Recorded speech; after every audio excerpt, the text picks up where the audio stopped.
What's up YouTube? I bet a lot of you are wondering how Q actually interacts with other buffs, and I'm going to show you.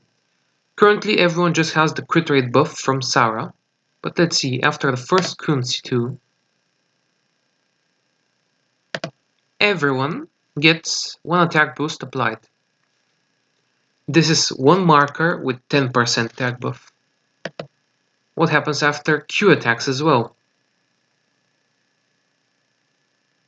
Everyone gets an extra crit damage marker and a second attack boost marker.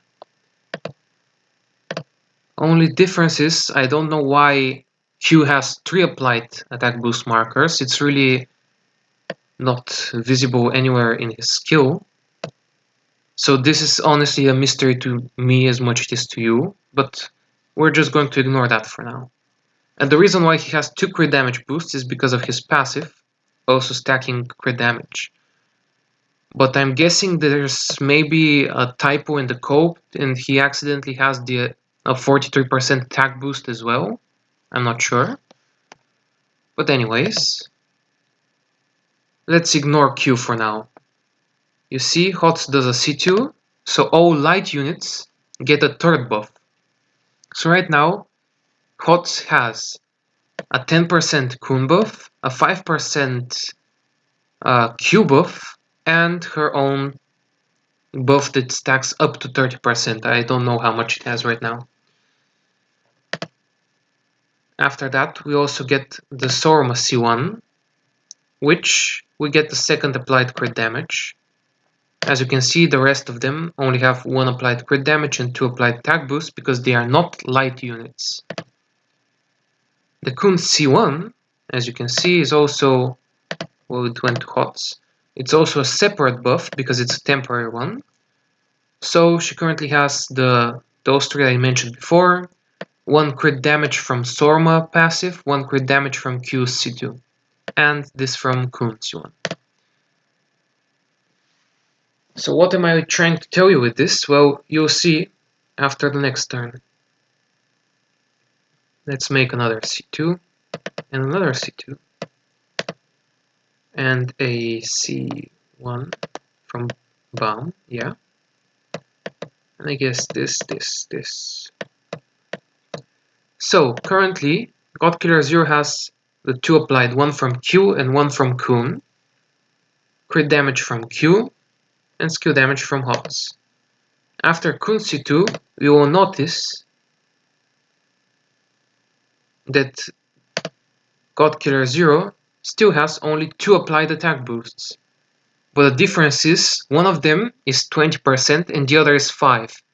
That's because the first one is the Kun one, which is capped at 30, and the second one is the Q one, which is capped at 15. So even though this number doesn't change, the actual degree of which the attack is boosted does change. As you will see, Q again won't increase the numbers, it will be 2 attack boosts applied, but this time it's 20% from Kun and 10% from Q. Also the 10% crit damage.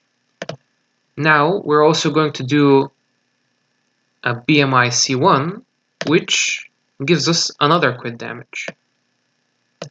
So currently HOTS has 1 applied from Sorma passive crit damage boost, 10% from Q, and 15% from BMI. So all of these stack, which means that Q works perfectly fine with everyone else in these regards. The only problem, however, is you will see on the next turn. Which part of Q doesn't stack in a good way? Well, we'll do a C1 from Q, which buffs from 30 to 50% attack. We can't be sure how much. We're also going to use this, which buffs HOTS by 30. And this, which buffs, again, HOTS by 30% because she is the highest attack. So why am I saying this is a bad interaction? Well, you'll see. So first, Q replaces the attack boost. So right now, this attack boost is from Q, which is between 30 and 50%, we don't know how much. What happens when we do a Kun C1? As you see, it disappears and reappears. So it gets replaced At first I thought this means that if it's 30% it'll get replaced, but that's not the case. Even if you got a 50% attack boost from QC1, the next 30% attack boost will completely replace it, pushing it back down to 30%. Again, we get Q, it gets replaced, but also HOTS is going to replace it again. So as you see, his C2 works perfectly fine with Kun C2, but his C1, you have to make sure that you don't do another 30% attack buff if you have used Q's C1. Because if you do, you will definitely lower it. Like, Q gives you from 30 to 50, whereas anyone else will give you exactly 30, so it just reduces the attack. So just make sure you're careful around that. But yeah, that's pretty much what I got from analyzing Q. I still honestly have no idea what the third applied attack boost is coming from. I'm guessing it's just an error in the code which gives him extra 43% attack. They were probably intending to make it attack and crit damage, but then decided it's too OP but forgot to remove the code. That's my guess. So yeah, if you want, you can abuse that. I don't know if it's true or not, but yeah, everything else. His C2 works perfectly fine with Kun C2. His C1 has this little setback, but it's okay. Hopefully this helped, and see you next time.